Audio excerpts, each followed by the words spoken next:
warahmatullahi wabarakatuh. Perkenalkan, nama saya Riko dari Hukum Ekonomi Syariah 2. Baik, saya akan memaparkan materi yang berjudul kajian terhadap problem yang dihadapi masyarakat Islam dewasa ini.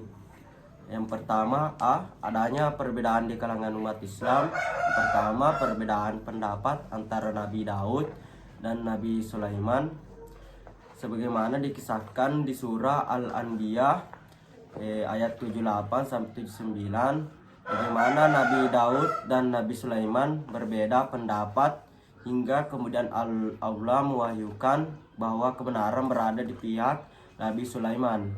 Namun dalam ayat itu juga disebutkan bahwa ilmu dan hikmah diberikan kepada keduanya, bukan hanya pada Nabi Daud.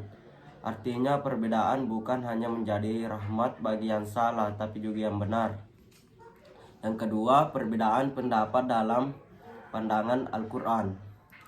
Jika merujuk pada Al-Quran, misalnya surah Hud 118 dan surah Al-Maidah ayat 48 lebih jauh lagi menegaskan bahwa perbedaan sudah ada sejak manusia diciptakan. Allah Subhanahu wa taala tak memilih, meski Dia yang Maha Kuasa itu bisa untuk menjadikan manusia sebagai umat yang satu. Allah Subhanahu wa taala membiarkan manusia berbeda-beda pendapat sebagai sebuah karunia, di mana di sanalah justru diletakkannya tantangan, bercekcok hingga konflik, atau justru berlomba-lomba dalam kebaikan, dalam kebenaran. Yang ketiga, perbedaan pendapat di zaman Nabi Muhammad SAW.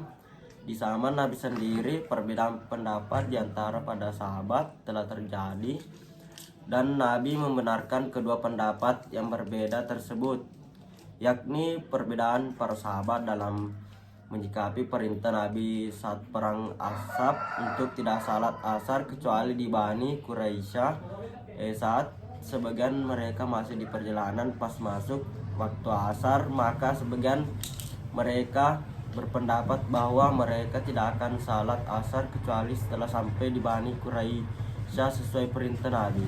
Yang keempat, perbedaan pendapat pada zaman Khulafaur Rasyidin. Lanjut ke era pasca Nabi, perbedaan itu sudah dimulai sejak era Khulafaur Rasyidin, diantaranya Asy Syahrastani dalam Al-Milal wa Al-Nihal mencatat berbagai kasus tentang bagaimana perbedaan bahkan begitu tajam terjadi di antara sahabat Nabi, dan itu terus berlanjut di zaman tabi'in, tabi'in hingga zaman para ulama terdahulu. Di antara beberapa pendapat di masa-masa awal Islam terjadi mengenai persoalan pembangkang zakat berdasarkan istihad Sayyidina Umar, para pembangkang zakat tidak perlu diperangi. Yang ke B, faktor penyebab munculnya perbedaan di kalangan umat Islam. Yang pertama, munculnya sebuah paham. Yang kedua, munculnya mazhab-mazhab. Yang ketiga, munculnya ketidakadilan. Yang keempat, munculnya aliran-aliran dalam Islam. Mungkin itu saja materi dari saya.